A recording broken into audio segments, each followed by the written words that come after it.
ಶುಭೋದಯ ಫ್ರೆಂಡ್ಸ್. ಗೋಣಿ ಸೊಪ್ಪು ನಿಮ್ಮ ಪಾಟಲ್ಲೂ ಬೆಳೆದಿದೆಯಾ? ಹಾಗಾದರೆ ನೀವು ಇದನ್ನು ಕಿತ್ತಾಕಕ್ಕೆ ಹೋಗಬೇಡಿ. ಇದು ಎಲ್ಲ ಆರೋಗ್ಯದ ಖಜಾನೆ. ನೋಡಿ, ತುಂಬ ಮೃದುವಾಗಿರುವಂಥ ಕಾಂಡವನ್ನು ಹೊಂದಿದೆ. ಇದು ತುಂಬ ಒಳ್ಳೆ ಗುಣಗಳನ್ನು ಹೊಂದಿರುವಂಥದ್ದು. ಎಲ್ಲ ಖನಿಜಗಳು, ಫಾಸ್ಫರಸ್, ಐರನ್, ಜಿಂಕ್, ಇವು ಎಲ್ಲ ತಲೆ ಕೂದಲಿಂದ ಹಿಡಿದು ಪಾದದ ಉಗುರುವರೆಗೂ ಬೇಕಾಗಿರುವಂಥ ಪೋಷಕಾಂಶಗಳನ್ನು ಒದಗಿಸುತ್ತೆ. ನಾವು ಕಳೆಗಿಡ ಅಂತ ಹೇಳಿಬಿಟ್ಟು ಅದನ್ನು ನಿರ್ಲಕ್ಷ್ಯ ಮಾಡ್ತೀವಿ. ಆದರೆ ಇದೇ ಕಳೆಗಿಡ ನಮಗೆ ಸಾಕಷ್ಟು ಮನುಷ್ಯರಿಗೆ ಸಹಾಯಕಕಾರಿಯಾಗಿದೆ.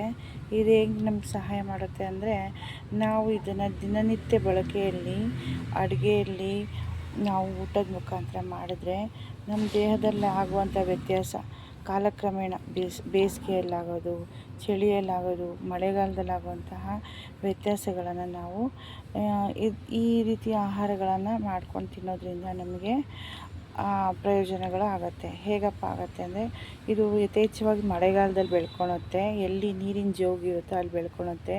ರಸ್ತೆ ಬದಿಯಲ್ಲಿ ಬೆಳ್ಕೊಂಡಿರುತ್ತೆ. ಒಂದು ಚಿಕ್ಕ ಜಾಗ, ಮಣ್ಣಿನ ಜಾಗ ಸಿಕ್ಕಿದ್ರೂ ಇದು ಬೆಳ್ಕೊಂಡಿರೋದನ್ನು ನಾವು ಸುತ್ತಮುತ್ತ ನೋಡ್ತಾನೆ ಇರ್ತೀವಿ. ಆದರೆ ಕಸ ಅಂತ ತಿಳ್ಕೊಂಡಿದ್ದನ್ನು ನಾವು ನಿರ್ಲಕ್ಷ್ಯ ಮಾಡ್ತೀವಿ. ನಿರ್ಲಕ್ಷ್ಯ ಮಾಡುವಂಥ ವಸ್ತುನೇ ತುಂಬ ಉಪಯೋಗಕಾರಿ. ಈ ಉಪಯೋಗಕಾರಿಯಾಗಿರುವಂಥ ಸೊಪ್ಪನ್ನು ನಾವು ದಿನನಿತ್ಯ, ಅಂದರೆ ವಾರಕ್ಕೊಮ್ಮೆ 2 ಸಲ ಸಿಕ್ಕಾಗ, ಶುದ್ಧವಾಗಿರುವಂಥ ಜಾಗದಲ್ಲಿ ಬೆಳೆದಾಗ, ಇಲ್ಲಾಂದರೆ ಒಂದು ಪಾಟಲ್ಲಿ ನಾವೇ ಬೆಳೆಸ್ಕೊಂಡ್ರೆ ಇದರಿಂದ ಆಗುವಂಥ ಉಪಯೋಗ ಅಷ್ಟಿಷ್ಟಲ್ಲ. ಇದು ಹೇಗೆ ಉಪಯೋಗಕಾರಿಯಾಗುತ್ತೆ ಅಂದರೆ, ನಮ್ಮ ದೇಹದಲ್ಲಿ ಕೊರತೆಗಳಾಗತ್ತೆ. ಮಿನರಲ್ಸು, ಉದಾಹರಣೆಗೆ ಫಾಸ್ಫರಸ್ಸು, ಪೊಟ್ಯಾಷಿಯಮು, ಐರನ್ನು, ಕ್ಯಾಲ್ಶಿಯಮ್, ಈ ರೀತಿ ಡೆಫಿಷಿಯನ್ಸಿ ಆದಾಗ ನಮಗೆ ಹಲ್ಲಿನ ಪ್ರಾಬ್ಲಮ್ ಬರುತ್ತೆ, ತಲೆ ಕೂದಲು ಪ್ರಾಬ್ಲಮ್ ಬರುತ್ತೆ, ಕಣ್ಣು ಮಂಜಾಗತ್ತೆ, ತಲೆಯಲ್ಲಿರುವ ನರಗಳು, ತುಂಬ ಸೂಕ್ಷ್ಮವಾಗಿರುವಂಥ ನರಗಳು ಏನೂ ಕೆಲಸ ಮಾಡೋವಂಥ ಪರಿಸ್ಥಿತಿ ಬರುತ್ತೆ. ಮತ್ತು ಮೂಗಲ್ಲಿ ಸೆನ್ಸಿವಿಟಿ ಕಳ್ಕೊಳುತ್ತೆ, ನಾಲಿಗೆ ರುಚಿಯನ್ನು ಕಳ್ಕೊಳುತ್ತೆ, ಗಂಟಲು ನೋವು, ಥೈರಾಯ್ಡು, ಈ ರೀತಿ ನಾನಾ ಸಮಸ್ಯೆಗಳು, ತಲೆಯಿಂದ ಪಾದದವರೆಗೆ ಯಾವ ಸಮಸ್ಯೆಗಳಿದ್ರೂ ಕೂಡ ಈ ಒಂದು ಸೊಪ್ಪಲ್ಲಿ ನಾವು ಅದರ ಪರಿಹಾರವನ್ನು ಕಂಡ್ಕೋಬೋದು. ಹೇಗಪ್ಪ ಅಂದರೆ, ಇವನ್ನು ನಾವು ತೊಗೊಂಡು ತಂಬೋಳಿಯಾಗಿ ಮಾಡ್ಕೊಬೋದು, ಇಲ್ಲ ಹುರಿದು ಚಟ್ನಿಯಲ್ಲಿ ಹಾಕ್ಕೊಬೋದು, ಸಾಂಬಾರುಗಳಲ್ಲಿ ಮಿಕ್ಸ್ ವೆಜ್ಜಾಗಿ ಈ ಹರ್ಬನ್ನು ಬಳಸ್ಬೋದು. ಇದರಲ್ಲಿ ತುಂಬ ವಿಶೇಷ ಅಂದರೆ, ಇವುಗಳ ಬೀಜ ಯಾರು ಹಾಕೋದು ಬೇಡ ರೀ. ಇದನ್ನು ತನ್ನಷ್ಟಕ್ಕೆ ತಾನೇ ಪ್ರಸಾರ ಆಗುತ್ತೆ. ಹೆಂಗಪ್ಪ ಅಂದರೆ, ಇದು ನೋಡಿ, ಇದೆಲ್ಲ ಆವಾಗಲೇ ಬೀಜಗಳಿಗೆ ಈ ಒಂದೇ ಒಂದು ಚಿಕ್ಕದು 1 ಸೆಂಟಿಮೀಟ್ರ್ ಇಲ್ಲ, ಅದು 100 ಬೀಜಗಳನ್ನು ಹೊತ್ತಿದೆ. ಅಂಥದ್ದು ಒಂದೊಂದು ಕುಡಿಯಲ್ಲಿ 4 ಇದೆ. ಇದು ಸಮೃದ್ಧವಾಗಿದೆ. ನಮ್ಮ ನೇಚರ್ ಸಾರಿ ಹೇಳ್ತಾ ಇದೆ, ನಾನು ಇಲ್ಲಿ ಬೆಳೆದಿದ್ದೀನಿ, ನನಗೆ ಉಪಯೋಗಿಸ್ಕೊಳ್ರಿ, ನಿಮ್ಮ ಆರೋಗ್ಯನ ಸುಧಾರಿಸ್ಕೊಳ್ರಿ ಅಂತ. ಆದರೆ ನಮ್ಮ ನೆಗ್ಲಿಜೆನ್ಸಿ ನಮ್ಮ ರೋಗಕ್ಕೆ ಆಹ್ವಾನವನ್ನು ಕೊಡ್ತಾಯಿದ್ದೀವಿ. ಇದಿದೆಯಲ್ಲ ನೋಡಿ ಫ್ರೆಂಡ್ಸ್, ಇದು ಆಲ್ರೆಡಿ ಪ್ರಸಾರ ಆಗೋಗಿದೆ, ಗಾಳಿಯಲ್ಲಿ ಆಗೋಗಿದೆ, ಏನೂ ಬೀಜ ಇಲ್ಲ. ಇದು ಬೀಜಗಳಿಗೆ ರೆಡಿಯಾಗಿ ತನ್ನ ಇದು ಪೊಟ್ನ ಥರ ಇರುತ್ತೆ. ಇದು ಹೇಗಿದೆ ನೋಡಿ, ಸೇಮ್ ಬಡ್ಸ್ ಥರ ಇದೆ. ಆದರೆ ಹೂ ಬಿಡಲ್ಲ. ಇದರಲ್ಲಿ ಬೀಜಗಳು 100 ಬೀಜಗಳಿರುತ್ತೆ, 1-2 ಅಲ್ಲ, ತುಂಬ ಬೀಜಗಳಿರುತ್ತೆ. ಹಾಗೆ ಇದು ಎಲೆಗಳು ತುಂಬ ಚೆನ್ನಾಗಿರುತ್ತೆ. ಸ್ವಲ್ಪ ಕಹಿ ಬರುತ್ತೆ, ಅಂದ್ರೂ ಕಹಿ ದೇಹಕ್ಕೆ ಅಮೃತ. ಇದು ಶುಗರ್ ಇರೋರು, ಮತ್ತು ಹಾರ್ಟ್ ಪೇಷಂಟು, ಕಿಡ್ನಿ ಸಮಸ್ಯೆ ಇರೋರು ಯಾವುದೇ ಆತಂಕ ಇಲ್ದಂಗೆ ತುಂಬಾ ಚೆನ್ನಾಗಿ ಇದನ್ನು ಉಪಯೋಗ ಮಾಡ್ಕೋಬೋದು. ಔಷಧಿ ರೂಪದಲ್ಲಿ ತೊಗೊಳ್ರಿ ಅಂತ ಹೇಳ್ತಿಲ್ಲ. ನೀವು ನಿಮಗೆ ಬೇಕಾಗಿರೋಂತಹ ಆ ಊಟದಲ್ಲಿ ಸ್ವಲ್ಪ ಪ್ರಮಾಣದಲ್ಲಿ ಇದನ್ನು ಸೇರಿಸ್ರಿ ಸಾಕು.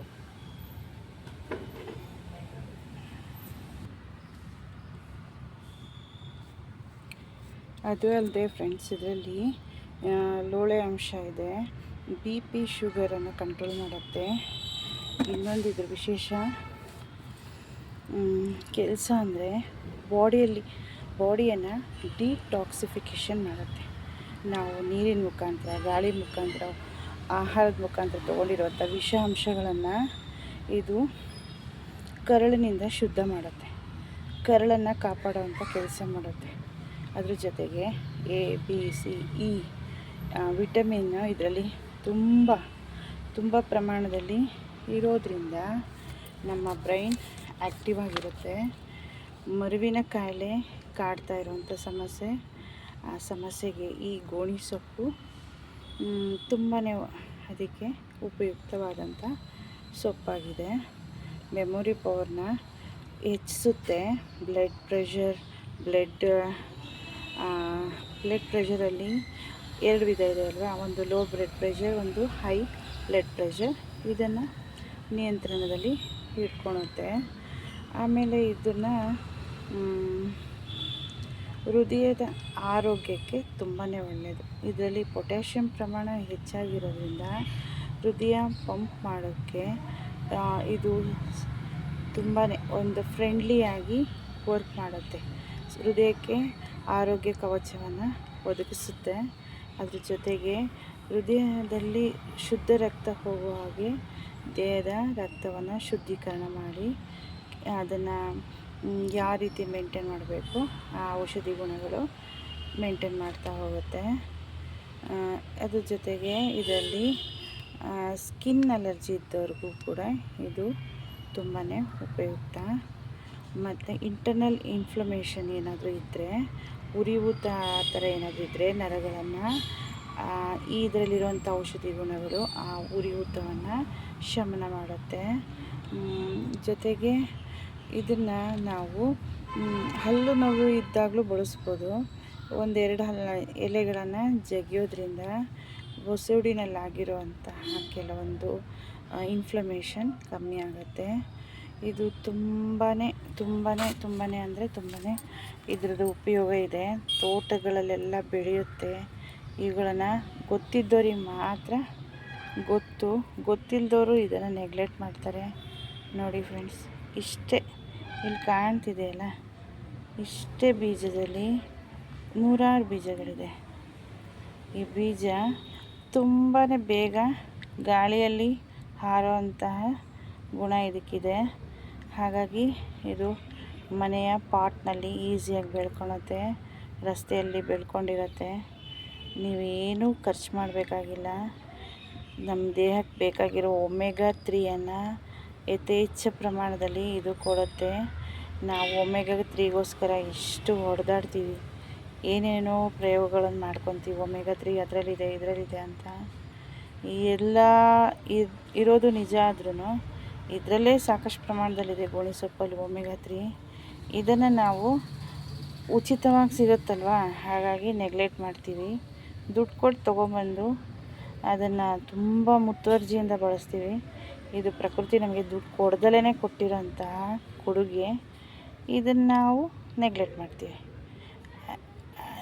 ಅದರಲ್ಲೂ ಈ ನಗರ ಪ್ರದೇಶದಲ್ಲಿ ಕಣ್ಣಿಗೆ ಕಾಣೋವಂಥದ್ದು ಬರೀ ಮೆಂತ್ಯ ಸೊಪ್ಪು, ಸಬ್ಬಸಿಗೆ ಸೊಪ್ಪು, ಮತ್ತು ಪಾಲಕ್ ಸೊಪ್ಪು, ಮತ್ತು ಕೆಲವೊಂದು ರಾಜಗಿರಿ ಆ ಥರ ಸೊಪ್ಪುಗಳನ್ನು ಮಾತ್ರ ಯೂಸ್ ಮಾಡ್ತಾರೆ. ಇದು ಸಾಮಾನ್ಯವಾಗಿ ಇದ್ರ ಬಗ್ಗೆ ಜ್ಞಾನ ಅಂದರೆ ನಮ್ಮ ಹಳ್ಳಿ ಕಡೆ ಹೆಂಗಸ್ರಿಗೆ ಮಾತ್ರ. ಅವರೇ ಬುದ್ಧಿವಂತರು. ಅವರು ಈ ರೀತಿದೆಲ್ಲ ಸೊಪ್ಪುಗಳನ್ನೆಲ್ಲ ಅಡುಗೆಯಲ್ಲಿ ಉಪಯೋಗ ಮಾಡಿ ಕೆಲವೊಂದು ಪ್ರಮಾಣದಲ್ಲಿ ಆರೋಗ್ಯವನ್ನು ಕಾಪಾಡಿಕೊಂಡು ಲವಲವಿಕೆಯಿಂದ ಇದ್ದಾರೆ. ಅವರನ್ನೆಲ್ಲ ನೋಡಿದ್ರೆ ನಾವು ಅಜ್ಞಾನಿಗಳು ಅಂತ ಅನಿಸುತ್ತೆ ನನಗೆ. ಯಾಕಂದರೆ ಜ್ಞಾನ ಪಡ್ಕೊಳೋ ಅಷ್ಟು ನಮಗೆ ಟೈಮ್ ಇಲ್ಲ. ಸೊ ಬಂದಿರೋ ಪಾಟಲ್ಲಿರೋದನ್ನು ಕಿತ್ತಾಕಬೇಡ್ರಿ, ಅಡುಗೆಯಲ್ಲಿ ಬಳಸ್ಕೊಳ್ರಿ. ಇಲ್ಲ ಯಾರಾದರೂ ಒಂದು 2 ಪಾಟಲ್ಲಿ ಬೆಳೆಸ್ಕೊಂಡ್ರೂ ಸಾಕು. ಇದಕ್ಕೆ ಏನು ನೀರು ಹಾಕ್ದಲೇ ಇದ್ರಿ, ಅದು ಪಾಡಿಗೆ ಅದು ಚೆನ್ನಾಗಿ ಬೆಳ್ಕೊಂಡಿರತ್ತೆ. ಏನೂ ನೀಡ್ಸಿಲ್ಲ ಇದಕ್ಕೆ. ಇಂಥವನ್ನೆಲ್ಲ ನಾವು ನೆಗ್ಲೆಕ್ಟ್ ಮಾಡೋದಕ್ಕಿಂತ ನಾವು ಬೆಳೆಸ್ಕೊಂಡು ನಮ್ಮ ಆರೋಗ್ಯವನ್ನು ಕಾಪಾಡ್ಕೊಳೋದು ತುಂಬ ಮುಖ್ಯ ಆಗಿರುತ್ತೆ. ಇದೇ ರೀತಿ ನಾನು ಏನಕ್ಕೆ ಈ ರೀತಿ ಪಾಟಲ್ಲಿ ಬೆಳೆಸ್ಕೊತೀನಿ ಅಂದರೆ ನನಗೆ ನೀಡ್ಸಿದೆ. ಸೊ ಇವುಗಳನ್ನೆಲ್ಲ ಬೆಳೆಸ್ಕೊತೀನಿ. ಸಾಮಾನ್ಯವಾಗಿ ನಾನು ಇದನ್ನು ಹಾಕಿರೋದು ಸೊಪ್ಪಿನಲ್ಲಿ 1-2 ಈ ಥರ ಕಡ್ಡಿಗಳು ಬಂದಿತ್ತು, ತೊಗೊಂಬಂದು ಪಾಟಲ್ಲಿ ನೆಟ್ಟಿದ್ದೆ. ಅವು ಈಗ ನನ್ನ ಪಾಟ್ ತುಂಬ ಬೇರೆ ಪಾಟ್ಗಳಲ್ಲೆಲ್ಲ ಸಾಕಷ್ಟು ಉಟ್ಕೊಂಡಿದೆ. ಅವಶ್ಯಕತೆ ಮನುಷ್ಯನಿಗೆ ಯಾವಾಗಪ್ಪ ಗೊತ್ತಾಗತ್ತೆ ಅಂದರೆ ಮನುಷ್ಯ ಸ್ವತಃ ಕಾಯಿಲೆ ಬಿದ್ದಾಗ, ಈ ಮೆಡಿಸಿನ್ಗಳು ವರ್ಕ್ ಆಗ್ದಲೇ ಇದ್ದಾಗ ಇಂಥ ಹಳೆ ಕಾಲದ ಏನಾದರೂ ವಿಶೇಷವಾಗಿರೋಂತಹ ವಸ್ತುಗಳನ್ನು ಹುಡ್ಕೊಂಡು ಹೋಗ್ತೀವಲ್ವ, ಆವಾಗಲೇ ಅದ್ರದ್ದು ಮಹತ್ವ ಗೊತ್ತಾಗೋದು. ಸೊ ಫ್ರೆಂಡ್ಸ್, ಈ ನನ್ನ ಇನ್ಫಾರ್ಮೇಷನ್ ನಿಮಗೆ ಇಷ್ಟ ಆದರೆ ಪ್ಲೀಸ್ ಲೈಕ್ ಮಾಡಿ, ಶೇರ್ ಮಾಡಿ, ಸಬ್ಸ್ಕ್ರೈಬ್ ಮಾಡಿ. ನಿಮ್ಮ ಒಂದು ಸಬ್ಸ್ಕ್ರೈಬರ್ ನನಗೆ ತುಂಬ ಹೆಲ್ಪ್ ಆಗುತ್ತೆ ಮುಂದಿನ ವಿಡಿಯೋಗಳನ್ನು ಮಾಡೋದಕ್ಕೆ. ನಾನು ಲೈವ್ ವಿಡಿಯೋದಲ್ಲಿ ಕೆಲವೊಂದು ಆಯುರ್ವೇದಿಕ ಗಿಡಗಳು ಸಿಗುವಂಥ ಜಾಗನ ವಿಸಿಟ್ ಮಾಡ್ತೀನಿ. ಹಾಗಾಗಿ ಇನ್ನು 2 ಸಬ್ಸ್ಕ್ರೈಬರ್ ನನಗೆ ಬೇಕಾಗಿದೆ.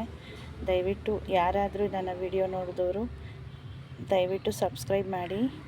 ನಾನು ನಿಮಗೆ ಮಲೆನಾಡಲ್ಲಿ ಸಿಗುವಂತಹ ಕೆಲವೊಂದು ಆಯುರ್ವೇದಿಕ ಗಿಡಗಳು ಮತ್ತು ಆಯುರ್ವೇದಿಕ ಉತ್ಪಾದನೆ ಮಾಡುವಂತಹ ಯೂನಿಟ್ಗಳನ್ನು ನಾನು ನಿಮಗೆ ತೋರಿಸ್ಬೇಕು. ಹಾಗಾಗಿ ದಯವಿಟ್ಟು ನನಗೆ ಇನ್ನು 2 ಸಬ್ಸ್ಕ್ರೈಬರ್ ಅವಶ್ಯಕತೆ ಇದೆ.